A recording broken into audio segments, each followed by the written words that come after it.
just about to go into the Battle of Fallujah. I expect you guys to walk in this city together and you walk out together. What kind of day is this? Normal day remote. A suicide bombing has just taken place. It is a drive-you-crazy waiting game. The street fighting could be the heaviest since Vietnam. Whether you think I'm fortunate or whether you think I'm doomed, I've been given a window into something that no one else has. Return fire. This is a film that was never meant to be made. I did not go to Iraq to make a documentary or to make a film. I bought a small $300 Sony Handycam with a friend of mine on the black market in Kurdistan during the invasion.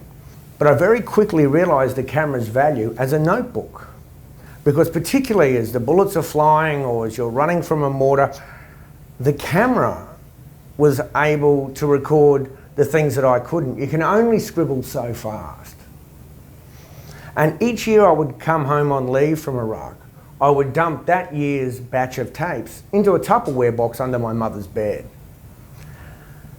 Now, when I finally sat down with this Tupperware box and all the tapes that were in it, I felt compelled to honour the lives that were contained in those tapes. There are sequences where I'm on a patrol, say, in a village with an American unit, and you hear my voice or you see me caught in a reflection of a shop window. But to this day, I still have no memory of being on that patrol. But it's the camera who remembers it for me. Hey, go ahead.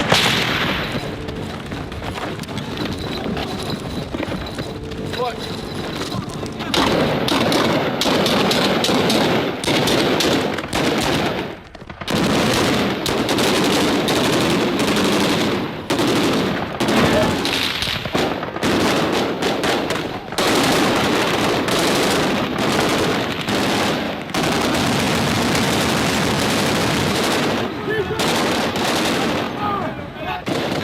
Fuck this motherfucker in!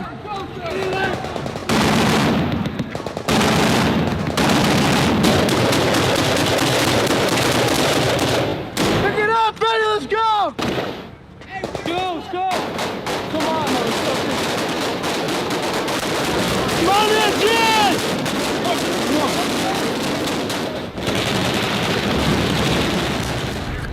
The world's most feared terrorist would choose me to be his messenger. This Western journalist views horrifying video sent to him by an Islamic insurgent group in Iraq. To know who those men were, to understand why they were fighting, they began crossing to the other side.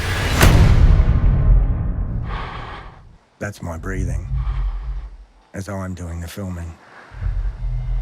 Not knowing if they were friends or if they were going to kill me.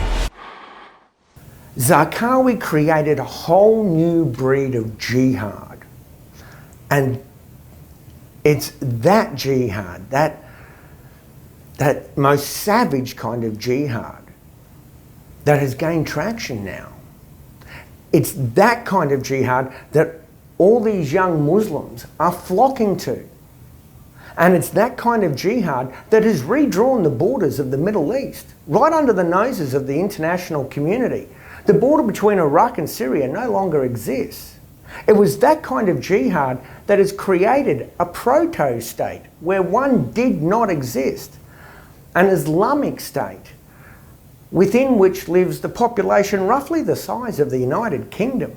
So history, I hope, will record that what Osama bin Laden may have started, it was Zarqawi who took over and radicalised and took even further.